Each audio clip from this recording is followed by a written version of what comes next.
This Architect Neil Gaming at meron tayong unboxing video. Wala nyo ka na to. Bato. Medyo ka na. Wala nyo. Cellphone, syempre. Yung kita nyo guys, nasilyado pa yan. Hindi ko pa talaga to binuksan. Kanina pa dumating tanghali. Pero hintay ko muna ng gabi para may mag-video sa akin. Ayun, buksan na natin guys.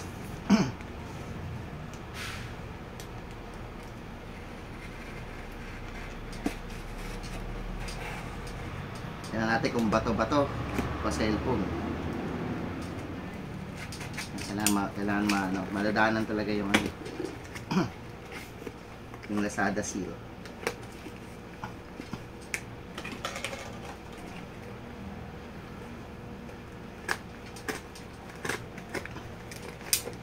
Bali pangatlong pangatlong Poco phone ko na to.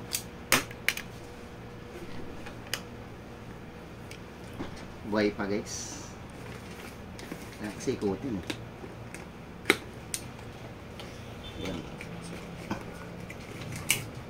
Yung una kong Poco, yung Poco F2 Pro, napuno na yung memory, 128 lang yan. Siyempre yung hindi ka na ipapakita to kasi may detalye. Tapos ito na yung box. Ganun pa rin yung box sila guys. Kulay itim na may yellow text. Poco F5 Pro. Ang kasulat dito. With your favorite Google apps. Yan o. Pinapatama na naman nila si Huawei. Huawei. Malang Google Play Store. Yan. 5G din siya. Connectivity. Ayan. Will vary based on local operator capabilities. Yan. Bale, ito, yung kinuha kong variant, yung 12512 para di mapuno agad yung memory. Yan, parang sulat. Yan, dito nakasulat yung mga specs. Poco F5 Pro Black yung kinuha kong kulay. Yan, 12GB RAM tsaka 512. Yan, buksan na natin. Patagalin to. Para magamit ko na. Hindi yung bukas ito guys, sa likod din. At least good news, hindi ba ito yung lumabas.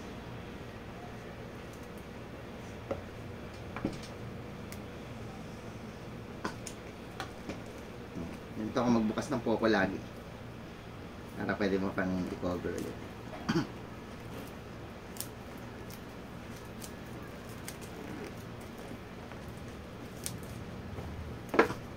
Yan. Makita mo yung Poco.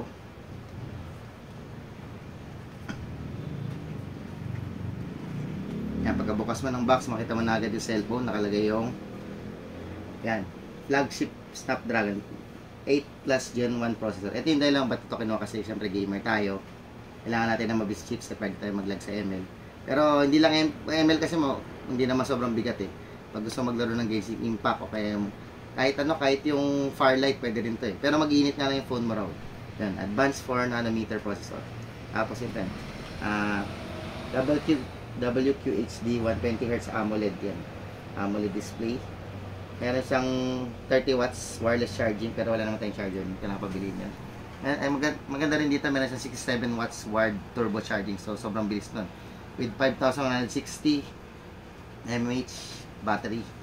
So, pag naglaro ka, siguro pag nag-live tayo nito, medyo matagal-tagalin to. Tapos kung nalobat ka, parang ano yata ito eh. Wala pang 1 hour full charge na to eh. Ayan, tapos 64 megapixel triple camera with OIS.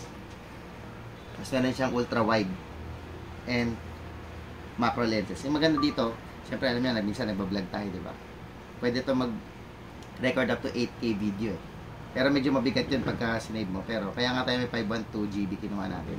Para hindi tayo maubusan agad ng space. Tapos nun, maganda pa siya. Medyo maganda yung pag binibideo mo siya. Hindi siya masyado magalaw. Maganda yung stabilization niya. Pero kung medyo hindi ka na masyado maselan, pwede naman mag 4K. Pwede rin ito mag 4K video or 1080p para mas mababa. Para hindi masyado mabigat. Yan, gusto na natin ito. Yung cellphone. ASM mo. ASM. Yan, ganda ko black. Ito laging meron to sa likod eh. Yan, ganda ng camera niya. May triple camera to eh. 64 megapixel sa likod, at 16 megapixel sa harapan. So medyo gusto maganda to pag ginamit natin front camera pang selfie. Ayan. Yung gilid niya may design. Ganyan, no? Ganda. Ganda. Siyempre, matibay yung ano niya. Yung ano niya. Yung screen niya. Gorilla Glass. Hindi ko lang sure kung 5, parang 5 yata eh.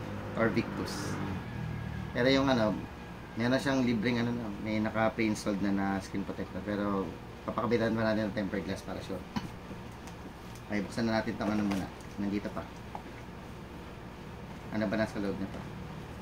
Okay, buksan. Yan, makita may SIM ejector tool.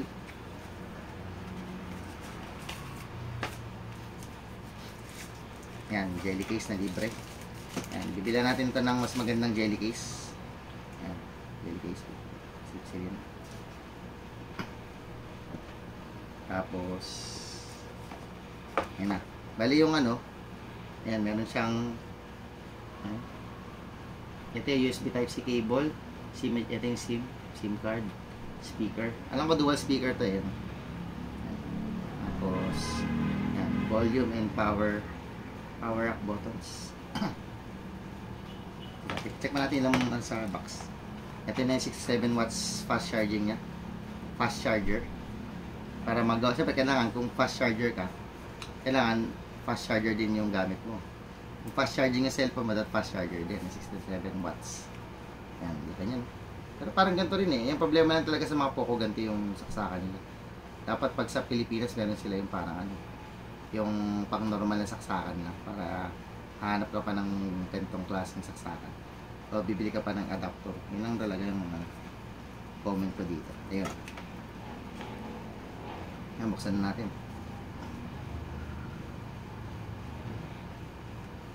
kung gumagana kasi galing pa to sa China.